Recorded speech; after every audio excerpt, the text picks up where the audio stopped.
আমাদের কুকিং চ্যানেলে আপনাদের দর্শক বন্ধুদের সকলকে স্বাগত।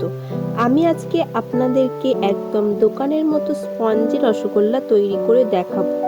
অনেকে রসগোল্লা তৈরি করতে গিয়ে চিনির শিরা বা রসে দেওয়ার মাত্র ভেঙে যাচ্ছে, আবার রসগোল্লা শক্ত হয়ে যায়। আমি আপনাদেরকে যেভাবে দেখাবো আপনারা যদি এই পদ্ধতি ফলো করেন আপনাদের রসগোল্লা একেবারে পারফেক্ট হবে। আর বেশি কথা না বাড়িয়ে চলুন রসগোল্লা রেসিপি দেখে নিই। রসগোল্লা তৈরি করার জন্য এখানে আমি 2 লিটার দুধ নিয়ে নিয়েছি ছানা তৈরি করার জন্য। 2 লিটার দুধ নিয়ে নিয়েছি, দুধটাকে জাল দিয়ে নেব খানিকক্ষণ।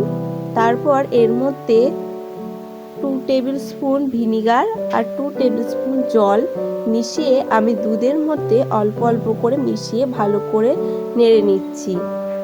তাহলে দেখুন বন্ধুরা, ভিনিগার আর জল মেশানোর ফলে আমাদের দুধটা কেটে গিয়ে ছানা হয়ে গেছে। এবার এই ছানাটা আমরা একটা ছাঁকনির সাহায্যে ছাঁকনির ওপর একটা সুতির কাপড় দিয়ে ছেঁকে নিচ্ছি। এবার এই ছানাটাকে আমরা 1 ঘন্টা মতো জল দিয়ে ধুয়ে 1 ঘন্টা মতো ঝুলিয়ে রেখে দেব। যেহেতু এটা ভিনিগার দিয়ে আমি ছানাটা করে নিয়েছি, সেহেতু আমি এটা জল দিয়ে ভালো করে ধুয়ে 1 ঘন্টা ঝুলিয়ে রেখে দিয়েছিলাম, যাতে ছানা থেকে সমস্ত জলটা বেরিয়ে যায়। এরপর ছানাটাকে আমি একটা বারকোশের ওপর নিয়ে নিয়েছি। এর মধ্যে দিয়ে দেব 2 টেবিল স্পুন চিনির গুঁড়ো। 2 টেবিল স্পুন চিনির গুঁড়ো দিয়ে দিলাম। এবার ভালো করে মেখে নেব।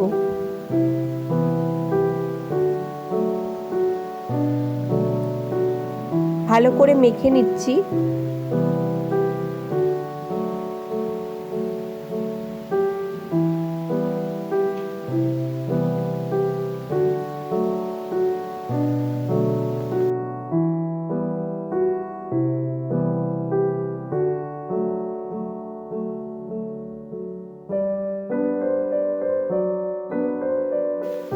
এরপর এর মধ্যে 1 টেবিল চামচ মতো বেকিং পাউডার দিয়ে দিলাম।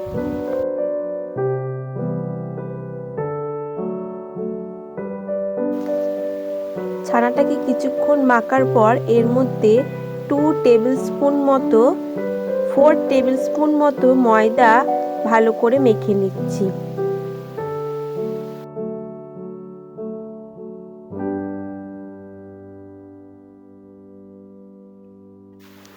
ভালো করে ছানা মাখা হয়ে গেছে।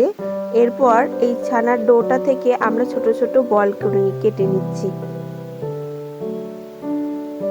এবার এইগুলোকে একটা বল সুন্দর করে পাকিয়ে নিচ্ছি। একেবারে প্লেন করে বলগুলোকে আমি তৈরি করে নিচ্ছি। রসগোল্লার শেপে আমি তৈরি করে নিচ্ছি। এইভাবে আমি সব রসগোল্লাগুলোকে তৈরি করে নিয়েছি।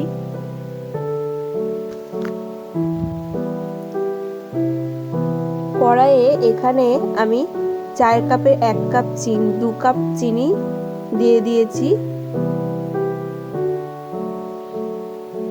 এর মধ্যে দিয়ে দেব 5 কাপ জল। রসগোল্লার জন্য চিনি শিরা পাতলা দরকার হয়, এই কাপ মাপ করে আমি সবকিছু নিয়েছি। চিনি নিয়েছি। শিরাটা ফুটে উঠলে ওর মধ্যে রসগোল্লাগুলো ছেড়ে দিচ্ছি। একেবারে শিরাটা যখন ভালোভাবে ফুটে যাবে তখন আমি রসগোল্লাগুলো ছেড়ে দিচ্ছি। এরপর ঢাকনা না দিয়ে আমি রসগোল্লাগুলোকে 15 মিনিট ধরে খুব ভালো করে ফুটিয়ে নিচ্ছি।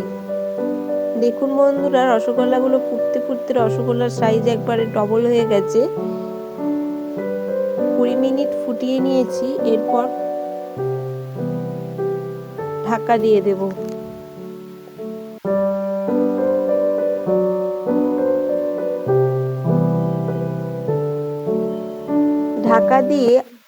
ঢাকা দিয়ে আরো 5 মিনিট আমি রেখে দিয়েছিলাম। রসগোল্লা তৈরি হয়ে গেছে।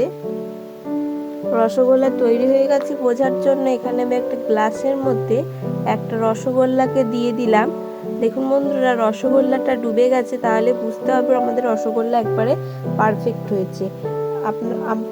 আমরা একটা রসগোল্লা আপনাদের কেটে দেখাচ্ছি যে রসগোল্লাটা কতটা পারফেক্ট হয়েছে। দেখুন বন্ধুরা, আমাদের রসগোল্লাটা একেবারে পারফেক্ট হয়েছে। আপনারাও বাড়িতে এভাবে রসগোল্লা তৈরি করবেন।